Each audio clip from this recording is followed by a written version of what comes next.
Hello friends, ओसो coding के channel पर आपका हार्दिक स्वागत है। दोस्तों, आज हम बात कर रहे हैं 12th पास स्टूडेंट से या उनके फैमिली मेम्बर से, क्योंकि एक बहुत इम्पॉर्टेंट टर्निंग पॉइंट है यहाँ पर। जब हम ये डिसीज़न लेते हैं कि 12th कंप्लीट करने के बाद मुझे कौन से डिग्री ऑप्शंस को एडॉप्ट करना है, जिससे मैं फ्यूचर में एक बहुत बड़ी आईटी कंपनी में जॉब कर पाऊँ, किसी आईटी जॉब को ग्रैब कर पाऊँ। तो ये ऑप्शंस में हम लोग स्टार्ट करेंगे। टीयर 1 कॉलेजेस को लेके हम डिस्कशन करेंगे, खासकर जिन स्टूडेंट ने पीसीएम बैकग्राउंड से अपना 12th किया है और अब उन्हें ये क्लैरिटी डेवलप करना है कि मैं किन इंस्टीट्यूशन को ज्वाइन करके फ्यूचर में अपना जो ड्रीम ऑब्जेक्टिव है वो फुलफ़िल कर पाऊँ। या फिर वो सारे स्टूडेंट जो टीयर 2 टीयर 3 कॉलेजेस में एडमिशन लेने जा रहे हैं और उनके सामने एक बड़ा कन्फ्यूज़न है कि मैं पता नहीं मुझे करियर ऑप्शंस मिलेगा या नहीं मिलेगा। तो उन सब साथियों को भी हम लोग डिस्कस करेंगे, उनके भी ऑप्शंस के बारे में बात करेंगे आज हम। इसके अलावा हम बात करेंगे उन सारे स्टूडेंट से जिन्होंने नॉन टेक बैकग्राउंड से बीटेक डिग्री करने का सोचा है, उनके पास करियर ऑप्शंस किस तरह से होंगे। और फिर लास्ट, अगर हम मैनेजमेंट, कॉमर्स या आर्ट्स बैकग्राउंड के हैं, हमने उस बैकग्राउंड से 12th किया है, तो फिर हमारे पास आईटी में अगर कुछ जॉब की अपॉर्चुनिटी बनती है तो वो किस रास्ते से बन सकती है, वो ऑप्शंस कौन से हो सकते हैं, उन सब पॉइंट्स को आज हम डिस्कस करेंगे। तो दोस्तों, बहुत इम्पॉर्टेंट डिस्कशन है, क्योंकि अब सीबीएसई के लगभग रिजल्ट्स आ चुके हैं, सारे स्टेट बोर्ड्स के रिजल्ट्स आ चुके हैं। कहीं भी अब कुछ पेंडेंसी वाली स्थिति नहीं है। मतलब ऑलमोस्ट जो भी लोग सारे 12th क्लियर कर चुके हैं, उनके सामने अब ये बड़ा क्वेश्चन है कि 12th में मैं किस तरीके से कॉलेज का सिलेक्शन करूं, कौन से डिग्री ऑप्शंस को अडॉप्ट करूं। तो एक ब्रॉड स्पेक्ट्रम में क्लैरिटी डेवलप होना बहुत ज़रूरी है। तो आज हम वो सारे पॉइंट यहाँ पर कवर करेंगे अपने डिस्कशन में, जिससे कि आपको क्लैरिटी हो कि जब आप फर्स्ट ईयर में, ग्रेजुएशन में जब कोई कोर्स ऑप्ट करोगे तो आपके सामने कौन कौन सी अपॉर्चुनिटीज़ हैं, कौन से कोर्स आपको एडवांटेज दे सकते हैं। और अगर हमारी सपोर्ट 12th की डिग्री उतनी स्ट्रांग नहीं भी है तो भी हमारे लिए क्या क्या अवेलेबिलिटी है, कौन से करियर ऑप्शंस अवेलेबल हैं, आज हम उन सारे पॉइंट्स को डिस्कस करेंगे यहाँ पर। तो फ्रेंड्स, सबसे पहले करियर ऑप्शन के रूप में अगर हमने 12th फिजिक्स, केमिस्ट्री, मैथ्स से किया हुआ है, मतलब हम पीसीएम बैकग्राउंड को अगर बिलोंग करते हैं और साथ में हमने जेईई की 2 साल खूब मेहनत की है, काफ़ी आपने एफर्ट्स किए हैं और जेईई मेंस में भी आपका काफ़ी अच्छा स्कोर है, और जो साथी मेंस क्लियर कर चुके हैं और एडवांस में अपीयर होने जा रहे हैं, उनके लिए तो और बेटर कॉलेजेस के ऑप्शंस होंगे। काफ़ी टीयर 1 लेवल के कॉलेजेस में उनको मौका मिलेगा एडमिशन लेने का। तो पहली जो हमारा डिस्कशन का पॉइंट है, उन स्टूडेंट के लिए जिनका 12th कंप्लीट हो गया है पीसीएम से और जेईई में उनका बहुत अच्छा स्कोर है, मेंस में भी, और जो लोग एडवांस अपीयर हो रहे हैं, जिनका और कॉन्फिडेंट जिनका स्कोर है, उनके लिए करियर ऑप्शंस क्या होते हैं। तो दोस्तों, ये वो कैटेगरी है स्टूडेंट की जिनके माइंड में काफ़ी बेटर क्लैरिटी है, जिनको 11th से ही क्लैरिटी डेवलप हो चुकी थी कि हमें कहीं ना कहीं टॉप इंस्टीट्यूशन में एडमिशन लेना है और वहाँ से फिर आपका एक ड्रीम आईटी एमएनसी को क्रैक करने का रास्ता स्पष्ट दिखता है। तो वो साथी यहाँ पर ज़्यादा सेफर साइड है। सेफर साइड क्यों है? क्योंकि उनका ऑब्जेक्टिव बहुत पहले से क्लियर है और उन्होंने दोनों साल बहुत अच्छे खासे एफर्ट्स किए हैं। और जिन लोगों ने 12th में पीसीएम लेकर बहुत अच्छे एफर्ट्स किए हैं, काफ़ी अच्छा उनका सब्जेक्ट्स में भी स्कोर है और कॉम्पिटिटिव में ही बेस्ट स्कोर है, वो साथियों के लिए टीयर 1 लेवल के कॉलेजेस में एडमिशन लेना आसान है। तो ऐसे स्टूडेंट के लिए फर्स्ट प्रेफरेंस होती है कि हमें आईआईटीज़ में एडमिशन मिल जाए। तो जो भी ड्रीम आईआईटी होगी उनमें आप अपनी चॉइस फिल कर सकते हैं। और आईआईटी के लिए एक चीज़ बहुत पॉपुलर होती है कि वहाँ पर स्ट्रीम इतनी मायने नहीं रखती है। अगर आपको इलेक्ट्रॉनिक्स कम्युनिकेशन भी मिल रहा है और डबल इलेक्ट्रिकल मिल रहा है तो भी हम लोग उन ऑप्शंस को अडॉप्ट करते हैं, क्योंकि आईआईटी में आपके पास विंडो बहुत ओपन बड़ी हो जाती है। काफ़ी बड़ी कंपनीज जो आईआईटीज़ को अप्रोच करती हैं टॉप ब्रेन्स को अडॉप्ट करने के लिए। तो दोस्तों, जब हम आईआईटीज़ और एनआईटीज़ की बात करते हैं तो यहाँ पर ब्रांच वाली बात कभी नहीं आती है। यहाँ टेक, नॉन टेक सबके लिए बड़ी इक्वल अपॉर्चुनिटी होती है। फिर भी अगर हम कंप्यूटर साइंस और आईटी को बिलोंग करते हैं तो थोड़ा सा कंपनी का प्रेफरेंस ज़्यादा होता है और जो टफेस्ट टेक्निकल साइड की जो कंपनीज़ होती हैं, जो हम बोलते हैं कि मैंग लेवल की जो कंपनीज़ को अगर हमें क्रैक करना है और बहुत टॉप लेवल की ड्रीम आईटी एमएनसीज़ को आप क्रैक करना चाहते हो, तो सबसे ज़्यादा अपॉर्चुनिटी, सबसे बड़ी विंडो हमें मिलती है आईआईटीज़ और एनआईटीज़ के कैंपस के थ्रू। इसके इक्विवेलेंट भी कुछ कैंपस आपको मिल जाएंगे, जैसे ट्रिपल आईटी में, बिट्स पिलानी में, या वीआईटी के जो रिनोन्ड जो कैंपस हैं वहाँ पर भी आपको एक बेटर अपॉर्चुनिटी मिलती है। अगर आप उन इंस्टीट्यूट को भी ज्वाइन करते हैं तो भी आपके पास एक बड़ी विंडो ओपन रहती है उन ड्रीम आईटी एमएनसीज़ को क्रैक करने के लिए। तो दोस्तों, ये वो सारे स्टूडेंट हैं जिनका स्कोर काफ़ी अच्छा है। Clear, those they are on safer side. क्योंकि सेफर साइड क्यों? क्योंकि 11th-12th में काफ़ी सिंसियरली उन्होंने अपने एफर्ट्स किए। और एक बात यहाँ पर दोस्तों, मैं बहुत ज़्यादा डिटेल आईटी को लेकर बात नहीं कर रहा हूँ, पर फ्यूचर में जो भी आईटी स्किल्स आप इम्प्रूव करेंगे, उन आईटी स्किल्स के साथ आपके जो 11th-12th के जो एफर्ट्स हैं, जो आपका मैथमेटिक्स पे कमांड है, ये कमांड आपको उन ड्रीम आईटी एमएनसीज़ को क्रैक करने में बड़ी हेल्प करेगा। कई बार जो आईटी की ट्रेनिंग करते हैं वो कई बार ऐसा माहौल बनाते हैं, इस तरह से बात करते हैं कि सब कुछ आईटी की ट्रेनिंग से शायद डेवलप हो रहा है। ऐसा नहीं है। अगर आपने एफर्ट्स किए हैं, जेईई में अच्छा स्कोर किया है, तो आप खुद डिज़र्व करते हैं उन बड़ी कंपनीज़ को क्रैक करने के लिए। बस नीड क्या है?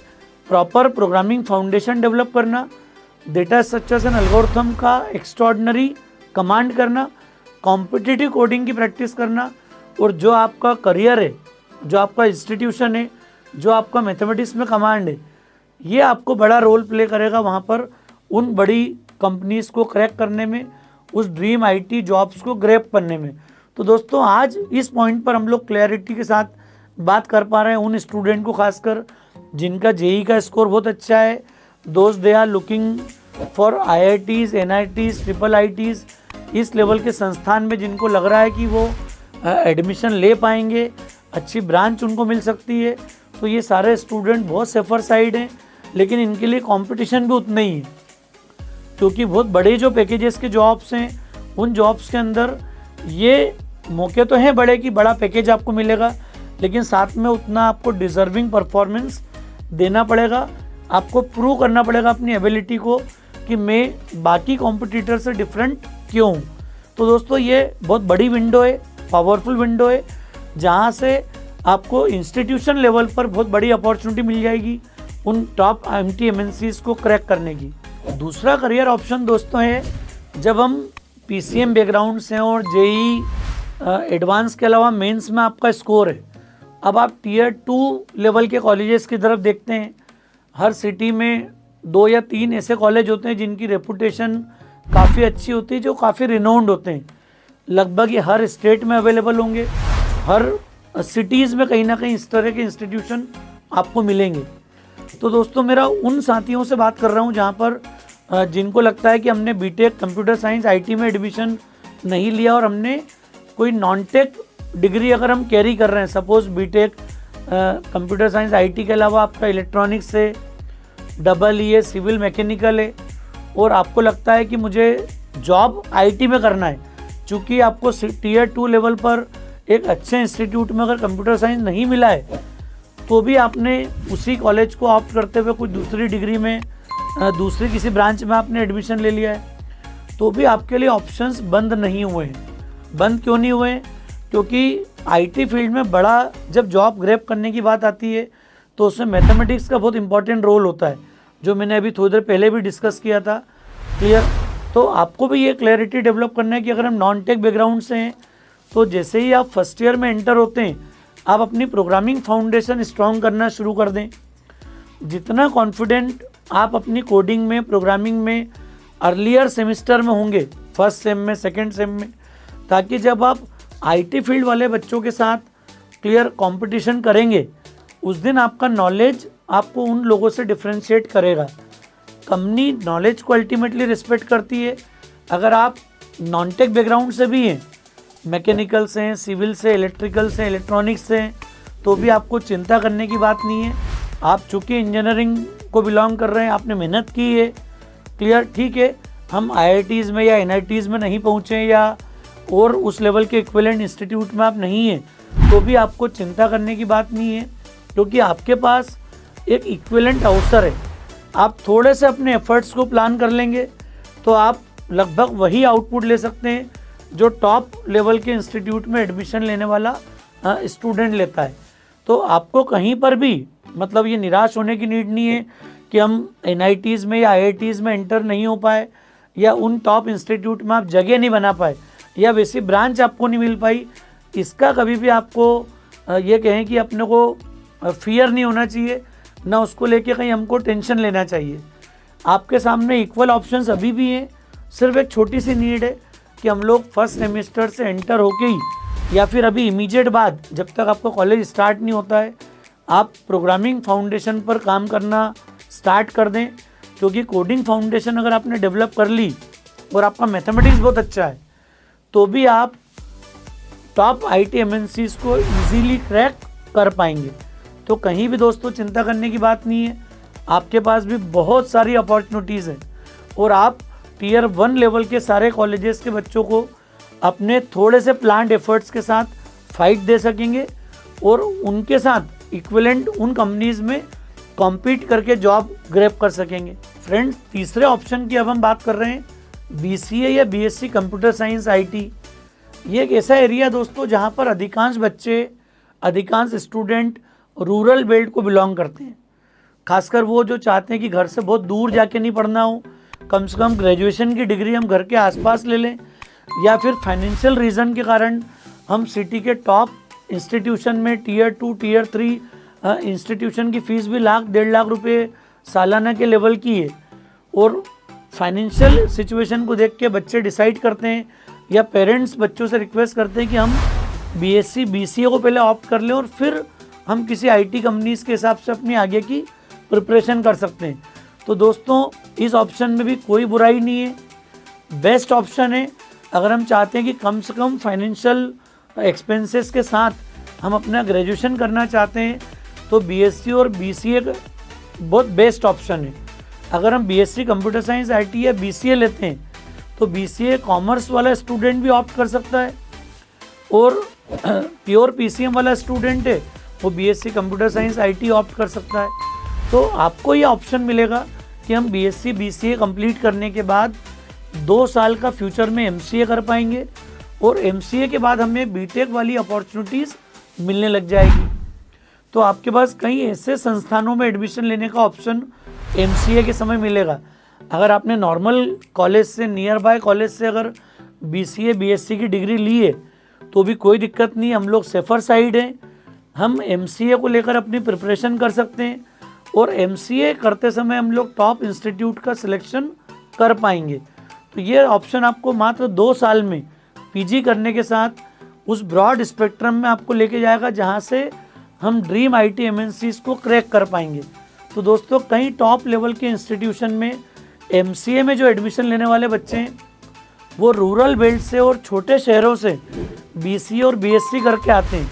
उसके बावजूद वो बड़ी से बड़ी कंपनीज़ में उनको क्रैक करते हैं और वहाँ पर ड्रीम IT MNCs में जॉब आसानी से पा लेते हैं।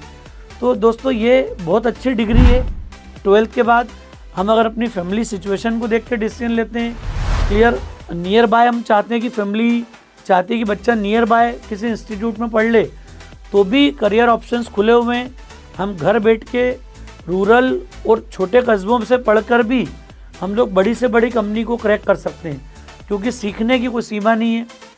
डिजिटल प्लेटफॉर्म पर आप ओसोप कोडिंग के चैनल पर भी आप प्रोग्रामिंग फाउंडेशन में शुरुआत से मेहनत करोगे तो आपको कोई भी IT जॉब ग्रैब करने में इशू नहीं आएगा। ये कॉन्फिडेंस मैं आपको दे सकता हूँ यहाँ पर, क्योंकि मैंने हज़ारों ऐसे इंजीनियर्स को देखा है जिन्होंने BCA और BSc करके अपना करियर बनाया है। देखा से मतलब है मैंने उन्हें पढ़ाया है और उसके बावजूद उन्होंने BTech के स्टूडेंट के साथ कॉम्पीट करते हुए बड़ी बड़ी कंपनीज़ को क्रैक किया है। तो हमारे लिए भी दोस्तों बहुत अच्छी अपॉर्चुनिटीज़ है। कहीं भी नेगेटिविटी डेवलप नहीं करना और पूरे कॉन्फिडेंस के साथ, पूरी ताकत के साथ अपने 3 साल की डिग्री पूरी करना है। और फिर अब तो डिग्री में 4 साल के भी ऑप्शंस आपके पास आ गए हैं। पूरी तैयारी करके हम लोग आगे PG के ऑप्शंस को अडॉप्ट कर सकते हैं। इवन कई कंपनीज आजकल BCA BSc के बाद भी आपको जॉब ऑप्शंस देती हैं और कंपनी फिर आपको किसी यूनिवर्सिटी से पीजी कराने का ऑप्शन देगी। तो आप बीसीए बीएससी करते समय अगर अपना स्किल सेट इम्प्रूव कर लेंगे तो भी आपके पास खूब सारे करियर ऑप्शंस होंगे, और आप पीजी करते करते मतलब जॉब के साथ आप पोस्ट ग्रेजुएशन भी कंप्लीट कर पाएंगे। कई बड़ी कंपनीज़ के यूनिवर्सिटीज़ के साथ में टाई अप्स हैं, उसका आपको एडवांटेज मिलेगा उस जगह पे। तो बीएससी बीसीए के स्टूडेंट्स के लिए भी बहुत अच्छे मौके हैं। दोस्तों एक आखिरी कैटेगरी पर हमको डिस्कशन करना है, खासकर वो स्टूडेंट जिन्होंने 12th मैनेजमेंट से मतलब कॉमर्स से किया हुआ है और अब वो बीबीए बीकॉम वाले ऑप्शंस को अडॉप्ट करना चाहते हैं या उनको बीए ऑप्शन अडॉप्ट करना है, लेकिन कहीं ना कहीं उनके दिमाग में ये है कि मुझे जॉब आईटी फील्ड में करना है। किसी मजबूरी में उन्होंने कॉमर्स लिया था या वो साइंस या मैथमेटिक्स सब्जेक्ट नहीं ऑप्ट कर पाए। तो ऐसे साथियों को भी निराश नहीं होना है, क्योंकि अगर आपने ये क्लियरिटी डेवलप कर ली है कि मुझे आईटी में जॉब करना है, तो बीबीए और बीकॉम के ऑप्शंस के बाद भी हम लोग कई प्राइवेट यूनिवर्सिटीज़ है जो आपको एमसीए में एडमिशन अलाउ करती है। आप जितनी भी यूजीसी बेस्ड एमसीए प्रोग्राम्स हैं, काफ़ी सारी प्राइवेट यूनिवर्सिटीज़ है जो कॉमर्स ग्रेजुएट को एमसीए में एडमिशन देती हैं, मैनेजमेंट और आर्ट्स ग्रेजुएट को भी एमसीए में एडमिशन देती हैं। लेकिन उसके लिए हम अभी से अपना प्लान डेवलप कर लें, हम लोग अभी से थोड़ा सा आईटी बेस्ड स्किल्स को सीखना शुरू कर दें। और आपके पास एक स्पेसिफिक ऑप्शन भी है, अगर आप कोर प्रोग्रामिंग में मूव नहीं करना चाहते हैं तो आपके पास काफ़ी सारे ऑप्शन है, जिसमें डेटा साइंस है, क्लियर डेटा एनालिसिस है, क्लियर डेटा एनालिसिस के साथ में आप बिजनेस एनालिस्ट के रोल में आप एंटर हो सकते हैं। तो कंप्यूटर फील्ड में टेक्नो मैनेजमेंट से रिलेटेड काफ़ी सारे एरिया हैं, काफ़ी सारे रिपोर्टिंग टूल्स हैं, टेस्टिंग है, ऑटोमेशन है, ऐसे कई सारे ड्रीम आईटी ऑप्शंस हैं जिनको आप कॉमर्स मैनेजमेंट के साथ डिग्री करके भी हम अपने आप को डेवलप कर पाएंगे, अपने करियर को बना पाएंगे। तो सिर्फ एक इम्पॉर्टेंट नीड होती है कि हम, क्योंकि मैंने आज भी मेरे इंस्टीट्यूशन में ऐसे स्टूडेंट हैं जिन्होंने कॉमर्स बैकग्राउंड में रहते हुए फर्स्ट ईयर में ही प्रोग्रामिंग में इतना अच्छा कमांड कर रखा है कि वो टियर 2 लेवल के कॉलेजेस के स्टूडेंट को गाइड करते हैं। आज की स्थिति ये वर्तमान की, तो ये हमें फियर नहीं लेना है या टेंशन नहीं लेना है कि हमने कॉमर्स में मतलब बीकॉम में या बीबीए में कहीं पर बीए में एडमिशन लिया है और आईटी में अगर आप जॉब पाना चाहते हो तो ये स्किल सेट वाला सब्जेक्ट है। आप अपनी स्किल्स को प्लान्ड वे में इम्प्रूव करो और ये देखो कि हम लोग ऐसे कॉमर्स या मैनेजमेंट ग्रेजुएट हमारे लिए कौन से स्पेसिफिक ऑप्शंस हैं। तो आईटी में टेक्नो मैनेजमेंट से रिलेटेड काफ़ी सारा ऑप्शंस हैं, जिनमें टेस्टिंग ऑटोमेशन वाले रोल हैं, रिपोर्टिंग के रोल हैं, डेटा एनालिसिस के रोल हैं, जहाँ पर आपके लिए भी जॉब्स अवेलेबल हैं। सिर्फ नीड है एक बेसिक प्रोग्रामिंग लैंग्वेज आपको आना ज़रूरी है, थोड़ा सा डेटाबेस का आप नॉलेज इंप्रूव कर लें और कोई टूल ऐसा हम सीख लें जो आपको डेटा प्रोसेसिंग डेटा एनालिसिस में आपको हेल्प करे। तो आपके लिए भी दोस्तों ऑप्शंस खुले हैं। तो मुझे लगता है हमने वो सारे पॉइंट यहाँ पर कवर किए हैं, जिसमें एक स्टूडेंट जो आईआईटी को ड्रीम करता है और जो एक ऐसा स्टूडेंट है जिसने नॉर्मल कॉमर्स या मैनेजमेंट में अगर अपना आगे करियर बनाना, उनके लिए भी आईटी में जाने के ऑप्शंस काफ़ी सारे हैं। मैंने आज यहाँ पर सिर्फ आईटी में ऑप्शंस की बात की है कि अगर बच्चा या फैमिली मेम्बर अगर ये सोच रहे हैं कि बच्चे को हमें कहीं ना कहीं फ्यूचर में आईटी फील्ड में एंटर करना है, तो फिर ऑप्शंस क्या है। मैंने उन ऑप्शंस की बात यहाँ पर नहीं करी है जो अदर मेडिकल में जैसे करियर ऑप्शंस है, लॉ में, क्लियर मैनेजमेंट में, कॉमर्स में, तो वो काफ़ी सारा ब्रॉड स्पेक्ट्रम है आफ्टर 12th। मैंने सिर्फ उन्हीं पॉइंट्स की बात करी है जिनमें आईटी फील्ड में अगर आप जाना चाहते हो तो फिर किस रास्ते से हम जा सकते हैं, कौन सा रास्ता आपको हेल्प कर सकता है, उन पॉइंट्स को मैंने कवर करने की यहाँ पर कोशिश की है।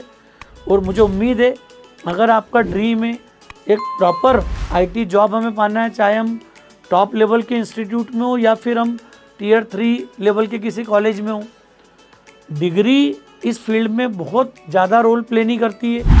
आपका एप्टीट्यूड, आपका कम्युनिकेशन, क्लियर आपका मैथमेटिक्स पे जिनका कमांड है, उनके लिए काफ़ी सारी दूसरी अपॉर्चुनिटीज़ ऐड हो जाती है, बहुत बड़े पैकेजेस को वो क्लेम कर पाते हैं। और जो कॉमर्स मैनेजमेंट के स्टूडेंट है ये भी जॉब कहीं ना कहीं वहाँ पर ले पाएंगे। हालांकि इनके जॉब के लिए थोड़ी सी डायरेक्शन डिफरेंट हो सकती है, पर अपॉर्चुनिटी यहाँ पर सभी के लिए, कुछ स्टूडेंट के लिए बड़ी अपॉर्चुनिटीज़ है, और मेजॉरिटी ऑफ स्टूडेंट्स के लिए कॉमन अपॉर्चुनिटीज़ हैं। तो ये थोड़ा सा पॉइंट हमें समझकर 12th के बाद हमें अपने ऑप्शंस पे काम करना चाहिए। कभी प्रेशर नहीं लेना है, कॉन्फिडेंस के साथ अपना प्लान बनाना है और अपने प्लान पर डे 1 से, और इवन हम ये बोले कि डे 0 जो प्लान होता है ना, वहाँ से हमको शुरू करना चाहिए। डे 0 प्लान जब हम प्रॉपर कर लेते हैं तो फिर हर चीज़ हम लोग स्ट्रेटेजिकली आगे बढ़ाते हैं। क्लियर कॉन्फिडेंस के साथ हमारे सारे मूव होंगे। कैसे कैसे हमें IT स्किल्स की रिक्वायरमेंट होगी उसको लेकर भी टाइमली ओसोप कोडिंग के चैनल से अगर आप लगातार जुड़े हैं तो उन सारे लेवल का गाइडेंस आपके साथ हमेशा होगा। हम लोग लगातार उन सारे पॉइंट्स को भी अपने डिस्कशन में कवर करेंगे जो कि आपके करियर के लिए बड़ा इंपॉर्टेंट रोल प्ले करते हैं। मुझे उम्मीद है दोस्तों आज इस लेक्चर से आपको थोड़ा सा क्लैरिटी आई होगी, खासकर वो साथियों को जिन्हें लग रहा होगा कि शायद हमारे पास मौके नहीं है या कम है, उन्हें भी आज इस लेक्चर के बाद, इस डिस्कशन के बाद शायद कॉन्फिडेंस बूस्ट हुआ होगा। क्लियर, ये मुझे उम्मीद है। लेक्चर आपको ठीक लगा हो तो अपने फ्रेंड्स के बीच में ज़रूर शेयर कीजिएगा। थैंक्स अ लॉट दोस्तों, ऑल द बेस्ट।